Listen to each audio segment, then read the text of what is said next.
The year is 1492 and Christopher Columbus has just made landfall in the Americas. As he sails along the coast of what would become known as Florida, he spies an enormous earthen mound rising above the trees. But when he goes to investigate, he finds that it is abandoned. They chopped them down with pickaxes and used the dirt to build houses and roads. This left archaeologists with little to work with, as most of these mounds are now just piles of rubble. And as he continues his journey, he will see many more of these mysterious mounds, each seemingly deserted and each hiding secrets of a lost civilization. Here, the chief and other members of the elite class would have lived in great houses made of wood and thatch.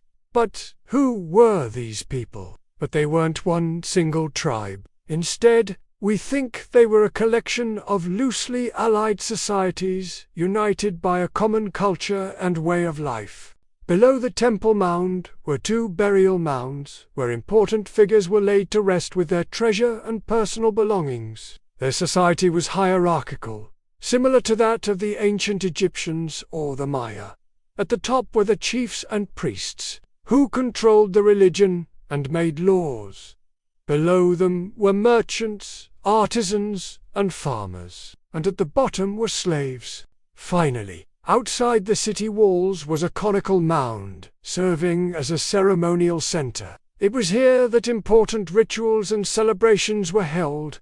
But why would they do this? The Mississippians were ardent nature worshippers, who believed that the sun god came down from the sky to live among them. He is usually depicted with a bird head, which may represent a heron, crane, or hawk. These birds were sacred to the Mississippians, who associated them with the sun god.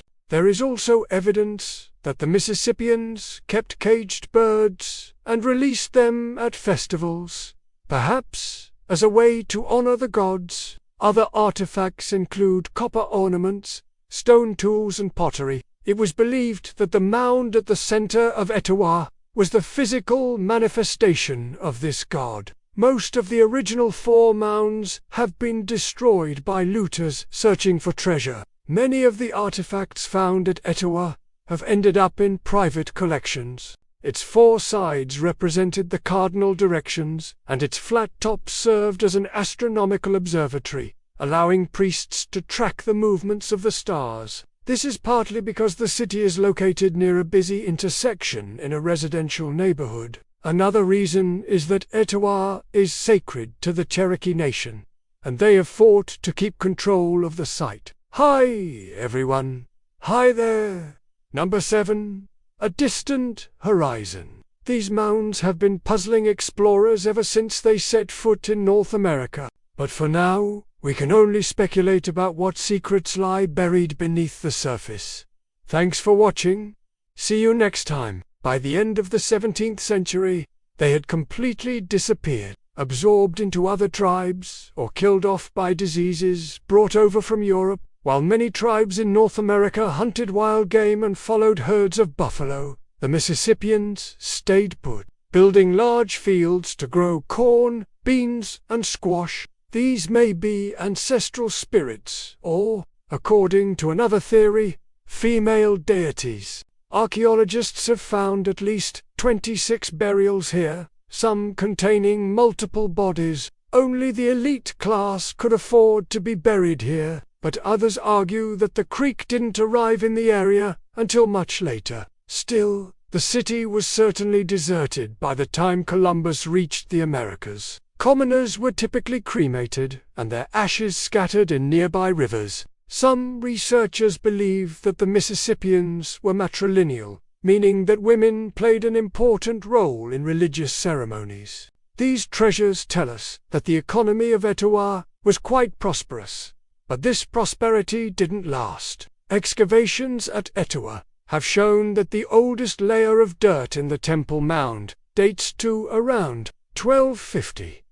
The Mississippians must have spent decades bringing dirt over from the river and piling it up to make the mound level with the ground around it. Once the base was level, they then created a huge embankment around it, turning the whole thing into a flat-topped pyramid.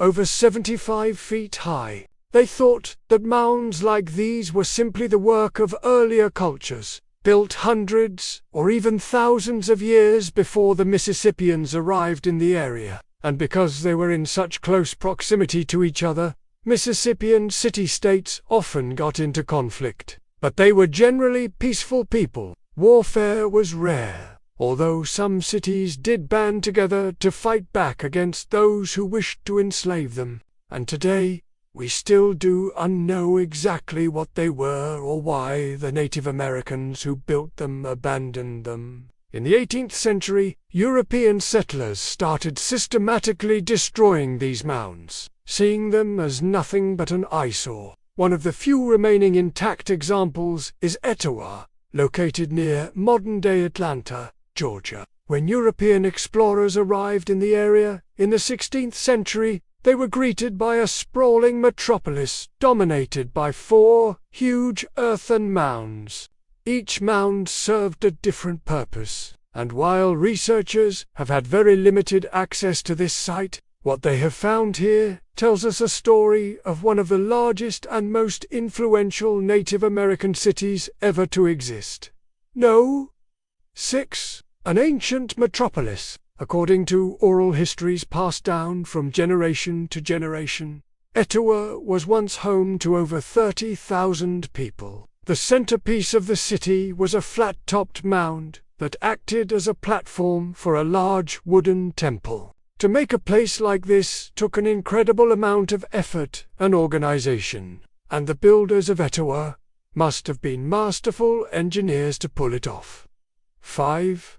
The Mississippians. We refer to the builders of Poverty Point and other earthen mound complexes, Mississippians, because they thrived along the Mississippi River. These societies developed along the Mississippi sometime before 800 CE. After migrating from what is now the Great Lakes region, Mississippian culture was entirely sedentary. When Europeans arrived in North America, the Mississippians were pushed further west. 4. A monumental undertaking. For centuries, scholars believed that the Mississippians were too primitive to have built something so complex as Etowah, but recent evidence shows that the Mississippians were more advanced than we thought, and that they were the ones responsible for building these massive structures. The effort involved in building something like this was extraordinary. It would have required the labor of thousands of people working over many generations. 3. The rise of the sun god. Many of the artifacts found at Etowah show the sun god and other deities. Some of the pottery depicts human faces with exaggerated features. 2. A royal cemetery. The second largest mound at Etowah is a burial mound where many of the city's rulers were laid to rest. Mississippian tombs were filled with valuable items such as copper bracelets, beads made from marine shells, and animal teeth and ceramic vessels. One burial contained a cache of 400 copper needles. For unknown reasons, the city was abandoned sometime before 1492. Many archaeologists believe that the Mississippians were driven out by an invading tribe known as the Creek. 1. Lost to time. Today, only a small portion of Etowah remains. What's left of the mounds is protected by law, but archaeologists have yet to fully excavate them. The director of the Georgia Department of Anthropology has vowed to one day excavate the entire site. What are your thoughts on the Mississippians? Let me know your thoughts in the comments below. And remember to subscribe if you haven't already.